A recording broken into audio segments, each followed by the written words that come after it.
on this exhilarating game that really kind of sucked the life out of it when the refs decided to become the main character, Bill, we bring in CBS Sports NBA insider Bill Ryder. And Bill, what did you make of the officiating in those last couple minutes, really the last minute in particular, where you had the kick ball that wasn't a kick ball, and they call an illegal screen on Miles Turner? Like, how did you evaluate all of that?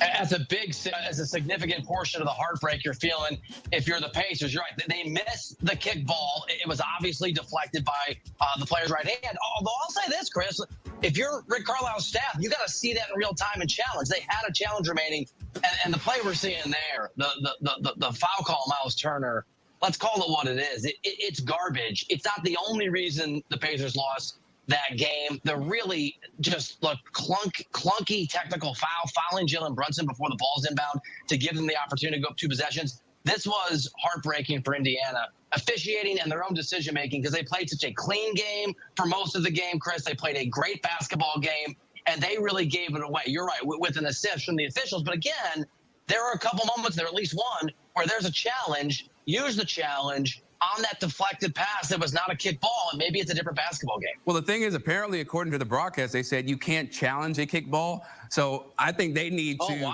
yeah, so they need to change that rule. Then let's go at the officials. Right. Let's go at the officials. The officials are getting dragged through the mud on Twitter right now. But you know who has been really exceptional? The trio of former Nova stars, Josh Hart, Jalen Brunson, Dante DiVincenzo.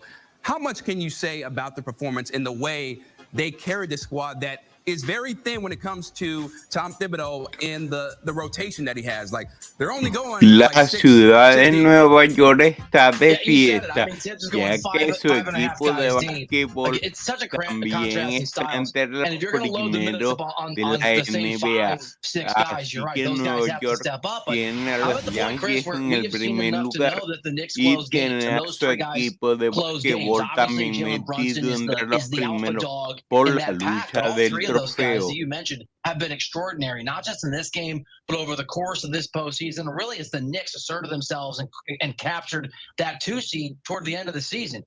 Dante DiVincenzo had a huge 3 at the end of the game, and Josh Hart, I don't know what his deal is, what he's drinking when it comes to postseason, what his energy level is, but he's a different level of a player so far in these playoff games. And you're right, it has been a critical part of the Knicks, who go 5-6 deep, playing a really good Pacers team who played team basketball, contrasting styles, and a huge win, largely because of those 3 guys for New York. Right. Now, when we look at the Pacers, is there any part of you that feels like they blew this game? Because there are points, in my opinion, where they had a chance to win it.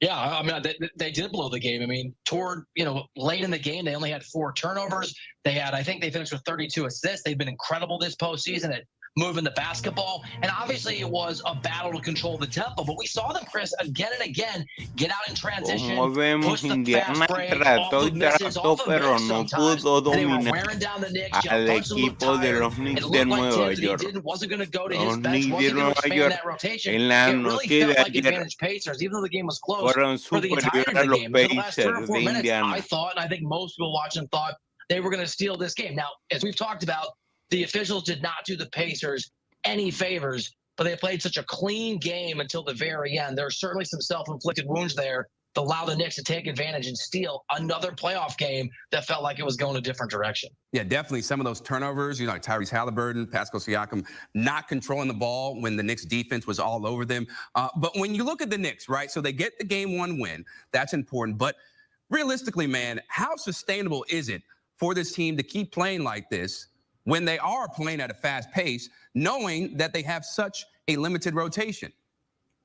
It's a great question. And this is the catch-22 of Tom Thibodeau. This is what you get. And by the way, maybe, and it's a maybe it is sustainable in this series. Obviously, Tibbs thought it was in this game. Chris, it's not sustainable over the course of the entire postseason, because you can see the wear and tear already building on these guys. Throw Alec Burks some minutes. I mean, however, Tibbs is the coach.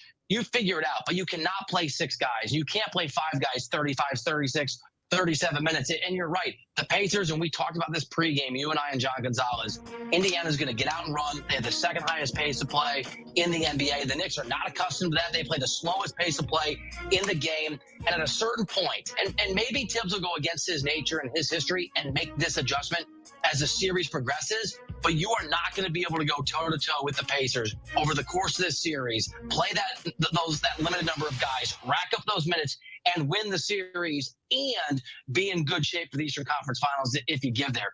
I know that Tibbs doesn't want to do this. I know if he had his perfect world, he'd play 5 guys, 48 minutes every game, but he's going to have to expand that rotation. He just is, because of the nature of the playoffs, the grind that is Knicks games. They're in every game, but they're never easy. And the fact that the Pacers are going to make you run, and it's going to catch up to you in the series if you don't make an adjustment. I was going to say, like, they can keep on winning, but it's going to come at a cost, right? Maybe not in this series, but definitely in the Eastern Conference Finals when you face maybe a Boston or perhaps Cleveland if they make the upset. Now, the Knicks are minus 420 to win the series after Monday's game. So what's your outlook for the rest of the series as we look forward to Game 2? I was waiting for you to give me a hard time about Knicks in 5, because it wasn't looking good, Chris, over the course of the start of that game. Look, I said this at the start of the game, and I said it on the podcast Beyond the Arc with Ash and John earlier today. I know how to assess most of the teams that have gotten to the second round of the playoffs. I did not know how to assess the Pacers until this game, because they played a battered Bucks team. Not the Bucks' fault, but they were injury riddled. They didn't have their star player for the entirety of the series. They didn't have Damian Lillard for important chunks. Now we've seen what the Pacers can do against the New York Knicks on the road, and that's battle them. And that is, at least for large stretches of the game, impose their will in terms of pace of play fast, get out and run, wear that team down. They still move the basketball. They play pretty good defense again, which they did at the end of the regular season. So to answer your question, wish I hadn't gone Knicks in 5. I think it could be a hell of a series. The Pacers clearly are up for the task of challenging this team.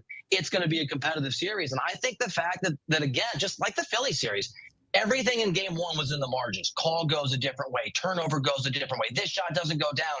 For whatever reason, the Knicks are addicted to playing really close games, and it looks like the Pacers are here for that, and it could be a long and hard-fought series like Knicks-Sixers was. It's going to be a series, hopefully, for the ages that we've seen in so many chapters of this storied rivalry. Bill Ryder, always breaking it down for us, man. Thank you. And look at this, right? So when the Knicks and Pacers set off against each other, each team that has won Game 1, they've won every series. Every series. And there's a lot of sample size, right? It's not like it's 2 series. Will that stay the course in 2024? Well, we've got some games to figure that out. Perhaps 6 or 7. The Pacers feel like they got robbed Monday night, and understandably so. This illegal screen call on Miles Turner in the final moments was questionable at best, based on the way the refs officiated the rest of the game. Indy sounding off post-game. Yeah, I don't want to talk about the officiating. We're not expecting to get calls in here. It'd be nice if they laid off that one, but they didn't. So, that's just the way it goes.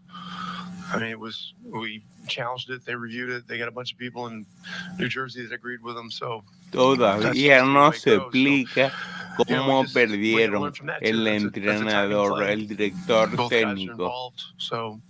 We'll have to execute that better next time. Podría llamarse entrenador. Just in my experience in this league, I think it's the best when the players decide the outcome of the game. I think it's unfortunate that, it happened. We reviewed it. They still called it a legal screen, but it's the playoffs, man. Like, I feel like DiVincenzo did a good job of selling it. And, for the most part, you can't leave the game to be decided by the refs. So we have to take accountability as well. So, of course, it's right after the game. I'm a little fresh with my emotions about it, but we know at the end of the day that, we can't get to that position. So I think the last 2-minute report, we're all looking forward to that coming out. I think there was 2 controversial calls. We had to use our challenge on one call. No sé cuál será la tendencia, pero ese traje le queda más ancho de lo normal. Parece que no lo hicieron a la medida correcta. Have a shot to take one from the Knicks in the Garden. Game 2 Wednesday, 8 p.m. Eastern at the Mecca. Then Game 3 Friday as the series shifts to Indiana. Game 4 Sunday, and then if there are any other games necessary, 5 through 7, those games will take place later as well. But for right now, Knicks up 1-0 on the